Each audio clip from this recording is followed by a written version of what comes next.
Hello दोस्तों, welcome back to the channel Srishti study point. Science के important question लेकर फिर से मैं हाजिर हूँ। 20 क्वेश्चन डेली चैनल पर अपलोड करती हूँ और ये क्वेश्चन बड़े इंपॉर्टेंट होते हैं आने वाले एग्जाम से रिलेटेड। पहला क्वेश्चन है, देखिए, उद्योगों में किस प्रकार के जो भी सूक्ष्म जीव हैं यानी कि जो माइक्रोब्स हैं उनकी बात हो रही है, तो सबसे अधिक उनका उपयोग किया जाता है जो इंडस्ट्रीज़ होती हैं उनमें। जैसे केक बनाया जाता है, पेस्ट्री बनाई जाती हैं, इसके साथ साथ ब्रेड वगैरह बनाया जाता है, तो उनमें देखिए बैक्टीरिया, इसके साथ साथ एल्गी, फंजाई, इन दोनों का, ये तीनों का यूज़ बड़े अच्छे से होता है इंडस्ट्री में।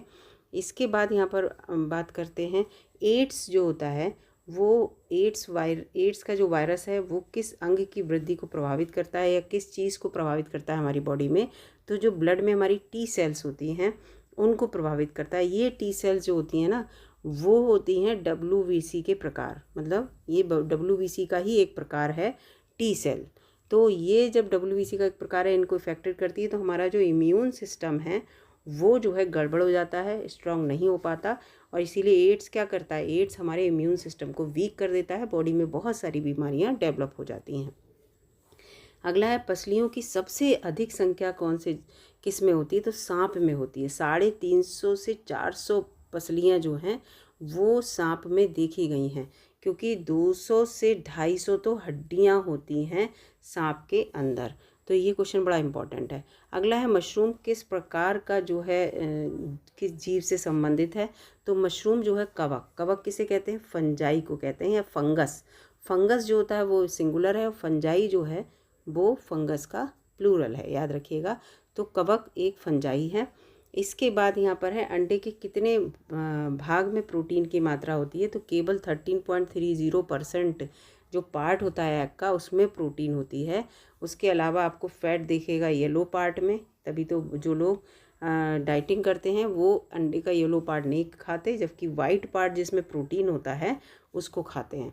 अगला यहाँ पर प्रश्न है, खाद्य संस्करण और भंडारण में, यानी कि अगर हम जो है अपना जो भी खाद्य प्रसंस्करण भंडारण जो हम अपना भोजन स्टोर करते हैं उसको लेकर, तो कौन से पोषक तत्व जो सबसे अधिक प्रभावित होते हैं। तो देखिए, अगर हमने स्टोर किया है भोजन लंबे टाइम तक, तो सबसे ज़्यादा उस फूड में जो प्रभावित होंगे, इफ़ेक्टेड होंगे तत्व, वो विटामिन्स होंगे। विटामिन्स की कमी हो जाती है उसमें, तभी तो कहते हैं कि बिल्कुल फ्रेश फूड हमें खाना चाहिए। विज्ञान की, साइंस के वो कौन सी ब्रांच है या शाखा है जो मोलस्क, हम लोग मोलस्क का अध्ययन करते हैं, तो वो कौन सी शाखा के अंदर करते हैं, उसे कहते हैं मालाकोलॉजी या मेलाकोलॉजी भी कह सकते हैं। MALACOLOGY, ठीक है, ये स्पेलिंग है MALACOLOGY, ठीक है। इसके बाद हम मसालों की रानी किसे कहते हैं, तो इलायची को मसालों की रानी कहते हैं। कौन सा ऐसा कोशिकांग है, यानी कि हमारी जो सेल होती है उसके अंदर कौन सा पार्ट ऐसा है जो उसके अंदर ऑर्गेनेल्स होते हैं वो जो कि सेलुलर रेस्पिरेशन में हेल्प करते हैं। कोशिकीय श्वसन की बात हो रही है, सेलुलर रेस्पिरेशन की, तो माइटोकॉन्ड्रिया जो है वो इसमें रोल अदा करते हैं। इसी से क्या होती है, जो हमारी ATP वगैरह का निर्माण होता है, ऊर्जा गृह, इसी को तो कहते हैं हम लोग पावर हाउस। अगला है, पौधों में अगर जल और मिट्टी से जो खनिज लेता है पौधा, यानी कि जड़ में, पौधे की जड़ में ये सब चीज़ें हम लोग जब डालते हैं, तो ये पौधे के पूरे भाग में, यानी कि परिवहन का मतलब जो एरियल पार्ट है, ये तो जड़ होती है पौधे की, इसके अलावा जो पत्तियां हैं, फूल हैं, यहाँ तक पानी कौन पहुँचाता है और खनिज पदार्थ, तो वो जाइलम होता है पौधे के अंदर, टिश्यू।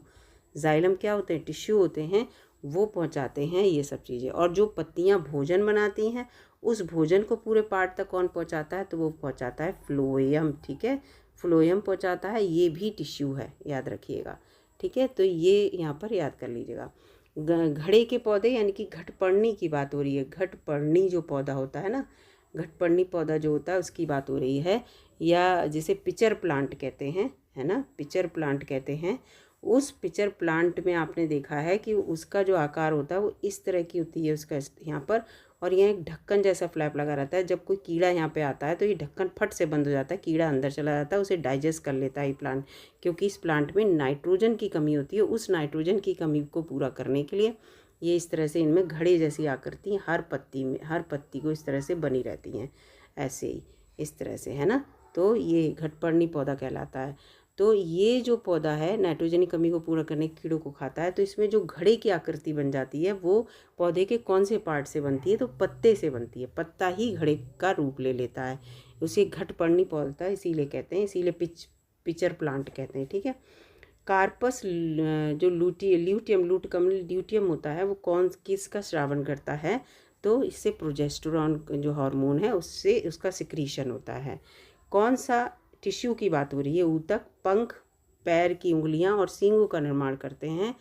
तो जो कैरेटिन होता है वो हमारे जो पंख हैं, पैरों की उंगलियां हैं, सींग हैं, इनका निर्माण करते हैं। आजकल दूध को एक संपूर्ण आहार नहीं माना जा रहा। क्यों नहीं माना जा रहा है भाई?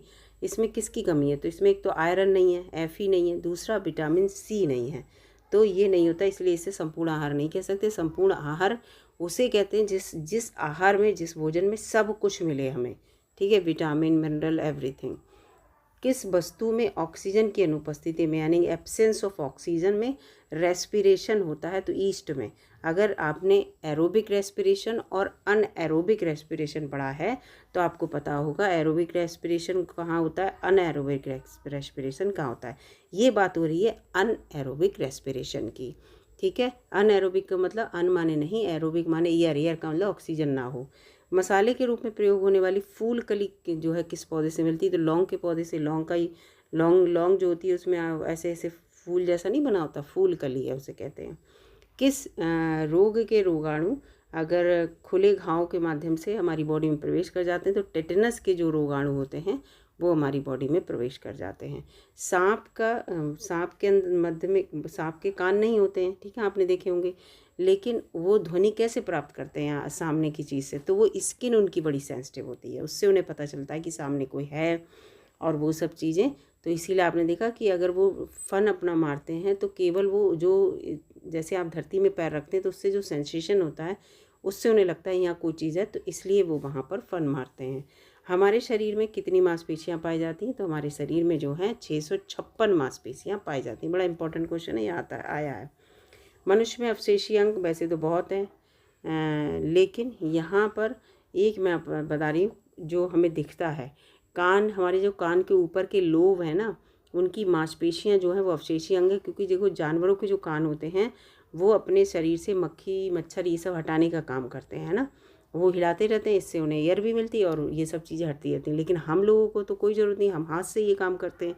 तो जो हमारे कान के लोब की जो मसल्स हैं वो अवशेषीय अंग हैं। ठीक है, तो यहाँ पर ये चीज़ दे रखा है। तो 20 क्वेश्चन मैंने आपको यहाँ पर बताए। अगर आपको अच्छे लगे दोस्तों लाइक कीजिएगा, चैनल पर नए हो सब्सक्राइब कर लीजिएगा। मिलूंगी अगली वीडियो में, तब तक के लिए नमस्कार। डेली साइंस के 20 क्वेश्चन चैनल पर अपलोड होते हैं, देखिएगा ज़रूर। धन्यवाद।